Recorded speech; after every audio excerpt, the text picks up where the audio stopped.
l'événement près de chez vous. C'est l'un de nos rendez-vous de l'été. Tous les week-ends, on vous déniche les bons plans dans une de nos régions. Et pour ça, on passe un petit coup de fil à nos confrères et à nos consoeurs de la presse quotidienne régionale. Ce matin, un rendez-vous avec La Provence. Bonjour Guilhem Ricavi. Oui, bonjour Margot, bonjour à tous. Vous êtes le directeur des rédactions du groupe La Provence à Marseille. Merci d'être avec nous en direct ce matin. Alors, dans notre tête, la Provence rime avec mer, soleil, cigale. Mais ce matin, Guilhem, vous allez nous parler des traditions provençales très nombreuses qui ont désormais un lieu pour les faire vivre et les raconter.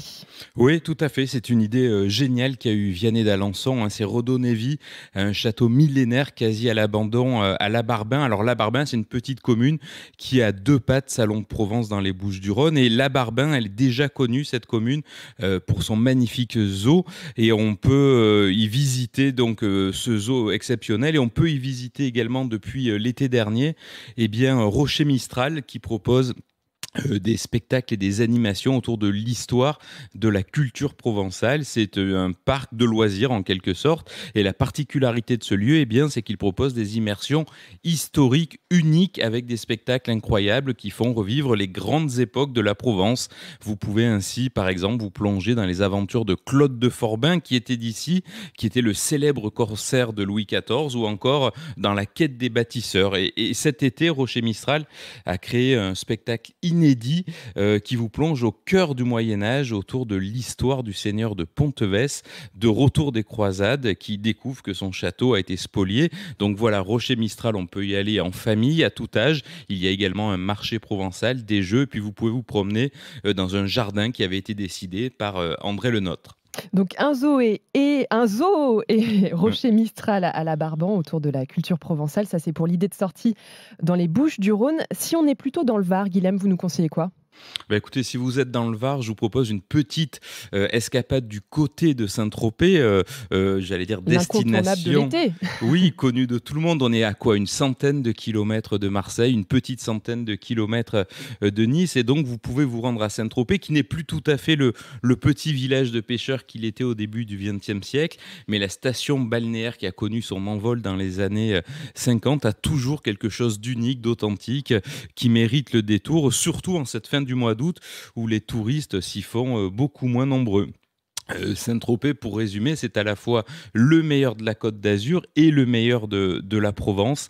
Parmi les choses que vous pouvez y visiter, il y a bien sûr le musée de la gendarmerie, dans les locaux de la gendarmerie rendue célèbre par la série des gendarmerie. films. Oui, les gendarmes, souvenez-vous, avec Louis de Funès. Ce bâtiment a accueilli les vrais gendarmes, de 1878 à 2003. Vous pouvez aussi passer par Notre-Dame de l'Assomption. C'est une église baroque de style italien qui est magnifique, construite en 1784, par la Maison des Papillons qui fait découvrir 35 000 espèces de papillons, ou encore par le Château de la Moutte qui a été magnifiquement rénové. Et puis bien sûr, Saint-Tropez, ce sont des discothèques où mixent les plus grands DJ, les Caves du Roi René, le VIP Room, le Byblos, des adresses mythiques de la nuit pour ceux qui se couchent à l'heure où vous prenez l'antenne, Margot. Il y en a pour tous les goûts avec vous.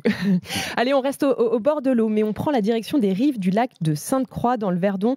On sait que la sécheresse a bien fait baisser le niveau du lac cet été, on en a beaucoup parlé sur RMC, mais la balade vaut toujours le détour et vous vouliez le rappeler ce matin. Oui, exactement, vous avez raison de le souligner, parce que si la canicule a fait chuter le niveau des cours d'eau en Provence, le Rhône a vu son débit divisé par 2 par exemple, les lacs artificiels des Alpes de Haute-Provence et des Hautes-Alpes ont aussi eu un coup de chaud avec une baisse de leur niveau. C'est le cas du lac de Sainte-Croix. Alors les gorges du Verdon ne sont plus accessibles avec les paddles, avec les pédalos ou les petits bateaux. Mais les loisirs nautiques restent toujours autorisés sur le lac. Le niveau est plus bas, mais on peut encore se promener sur le lac. Et puis une fois que vous êtes dans le coin, c'est une très belle balade, parce qu'à 2 pas de ce lac de Sainte-Croix, il y a le magnifique village de Moustier-Sainte-Marie avec sa très jolie étoile suspendue. Et puis à 2 pas de là aussi, vous avez le plateau de Valençol, caractéristique très connu pour la lavande. Alors la saison est terminée de la lavande, elle a été coupée au mois de juillet, mais là aussi vous pouvez vous promener dans la Provence authentique, celle des cartes postales. Petit coup d'œil aussi, puisqu'on parle des lacs, celui de Serponçon, entre les Alpes d'Haute-Provence et les Hautes-Alpes. Là aussi, le niveau a Très baissé touché par la sécheresse, oui. ouais, des pluies des derniers jours. Et là aussi, bah oui, le niveau est bas, mais on peut toujours pratiquer des loisirs sur le lac. Et surtout, point positif, on est au frais du côté de Serponçon. Et ça fait du bien cette saison. Eh bien, merci Guilhem Ricavi pour tous ces bons conseils. Je vous souhaite une très bonne journée. Puis, Mais vous aussi. je vous dis à demain puisqu'on vous retrouve à la même heure pour de nouveaux conseils sortis. Et d'ici là, vos conseils sont à retrouver sur notre site, bien sûr, et en podcast sur notre appli RMC.